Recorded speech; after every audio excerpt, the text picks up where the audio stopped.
माझी काकी माझ्यावर खूप प्रेम करायची. मला तिने एकदा कोणी नसताना तिच्या रूममध्ये बोलावलं आणि 2 तास. माझी काकी दिसायला खूपच सुंदर आणि नाजूक होती. तिचे ते लांब सडक केस, कोरी डोळे, तिचा रंगही खूप गोरा होता. त्यांच्या लग्नाला 2 वर्ष झाली होती. त्यांचं आता नवनवीन लग्न झालं होतं. माझी काकी दिसायला इतकी सुंदर होती की कोणीही तिच्याकडे बघताच आकर्षित होत होतं. मला पण त्यांच्यासोबत राहणं खूपच आवडू लागलं होतं. माझ्या काकीचं वय आता 21 वर्ष होतं, कारण त्यांचं नवीनच लग्न झालं होतं. मित्रांनो, मी लहानपणापासूनच माझ्या आईवडिलांसोबत राहत होतो. तेव्हा मी जराही आनंदी नसायचो, कारण मला तिथे अजिबात आपलेपणा वाटत नसायचा. कारण ते माझी अजिबात काळजी घेत नव्हते. त्यांना मी जेवलो ना जेवलो काहीच फरक पडत नव्हता. मी किती वेळही बाहेर असलो तरी मला कधी ते फोनही करत नसायचे. माझी आई मला कधी खाण्यासाठी विचारत नसायची. पण जेव्हापासून मी काकींच्या घरात आलो होतो तेव्हापासून मात्र माझी काकी माझी खूप काळजी घेत असायची. जेव्हापासून माझी काकी लग्न करून या घरात आली होती तेव्हापासून मात्र मला कशाचीच कमी भासत नव्हती. माझ्या आईची जागा माझी काकी भरून काढत होती. बाकी माझ्या जेवणापासून ते माझ्या रोजच्या कामापर्यंत सगळीकडे लक्ष देत असायची. माझे काका बिझनेस करायचे. ते बिझनेस कामासाठी 1 महिना बाहेरच्या देशामध्ये गेले होते आणि आता माझ्याकडे खूप चांगला चान्स होता. तेव्हाच मला माझ्या काकीने एक प्रश्न विचारला की अनिकेत, तुला एक गोष्ट विचारू का? मी म्हणालो, हा बोला ना. काकी, काय बोलायचं आहे तुम्हाला? तेव्हा काकी म्हणाली की अनिकेत, तुझी कोणी गर्लफ्रेंड आहे का? आणि तू या जगात सर्वात जास्त प्रेम कोणावर करतोस? मी म्हणालो, जेवढं प्रेम मला तुम्ही दिलं आहे तेवढं प्रेम तर आजपर्यंत मला कोणीच दिलं नाही. इतकं प्रेम तर माझे आईवडीलही माझ्यावर करत नाहीत. तेव्हा माझी काकी मला म्हणाली, बाळा, असं बोलायचं नाही, मी आहे ना तुझ्यासाठी. तेव्हा माझी काकी म्हणाली की मलाही तू खूप आवडतोस आणि मी तुला एक गोष्ट सांगणार आहे. पण मला खूप भीती वाटते की ही गोष्ट तुझ्या काकांना, तुझ्या मम्मी पप्पांना सांगू नकोस. मी म्हणालो, काकी, अजिबात नाही. असं कसं तुम्ही बोललेली गोष्ट मी त्या दोघांना सांगेल? कारण सगळ्यात जास्त प्रेम तर मी तुमच्यावर करतो. त्यामुळे मी अजिबात कोणाला आपल्यातल्या गोष्टी सांगणार नाही. तुम्ही माझ्यावर विश्वास ठेवा. तेव्हा माझी काकी म्हणाली, मला अजूनही विश्वास बसणार नाही. मी म्हणालो, काकी, तुम्ही माझ्यावर विश्वास ठेवून तर बघा. मी कोणाला काहीच बोलणार नाही. तुम्ही सांगा तरी मला काय गोष्ट आहे?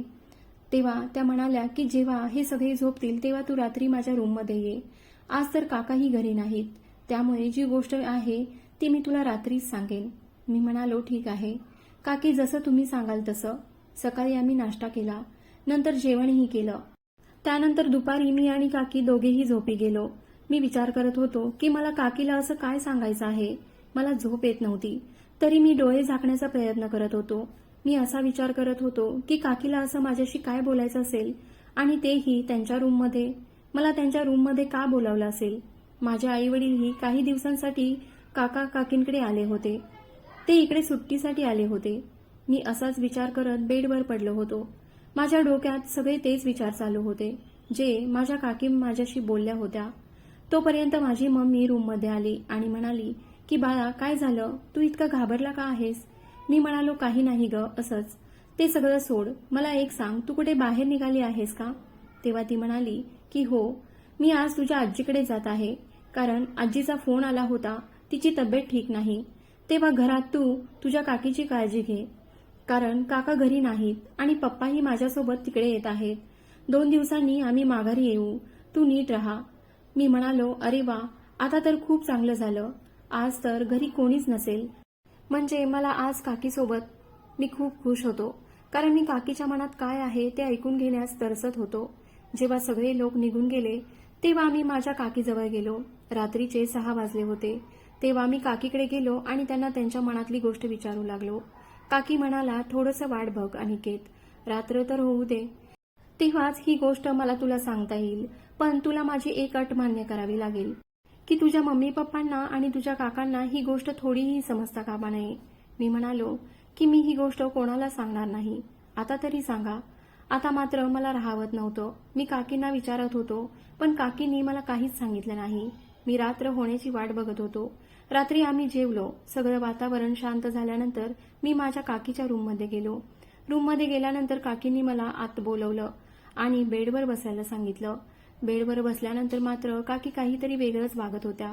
तेव्हा काकींनी सांगायला सुरुवात केली की तुझे काका मला म्हणाले होते की लहानपणीच तुझे आई वडील देवाघरी गेले होते.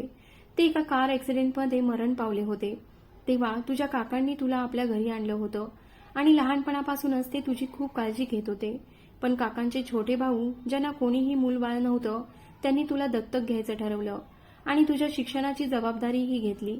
खरं तर काकांना तुला कोणालाही द्यायचं नव्हतं, पण तुझ्या छोट्या काकांना मुलगा नसल्यामुळे त्यांचा नाईलाज होता. अनिकेत, मला मान्य आहे की तुला आजपर्यंत कोणाचं प्रेम मिळालं नाही, पण तुझ्या काकांनी तुला खूप आधार दिला आहे.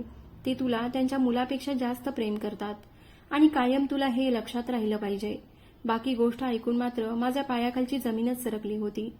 मला समजत नव्हतं की काकी काय बोलत आहेत, पण काकीच्या बोलण्यात मला थोडा तरी विश्वास जाणवत होता. तिच्या डोळ्यांमध्ये तो खरेपणा जाणवत होता. माझे छोटे काका आणि काकी म्हणजेच माझे मम्मी पप्पा मला नीट बघत होते. पण आपण जसे मोठे होऊ तसं आपल्याला आपले आई वडील आपले दुश्मन वाटू लागतात आणि तसंच माझ्या बाबतीत झालं होतं. मला माझे आई वडील चांगलेच सांगत होते, पण मला त्यांचं बोलणं कधी पटलंच नाही. मी जेव्हा आजारी पडायचो तेव्हा ते काहीच कसर सोडत नव्हते. माझी खूप काळजी घ्यायचे. माझ्या डोक्यामध्ये मात्र त्या लहानपणीच्या गोष्टी गेल्या होत्या.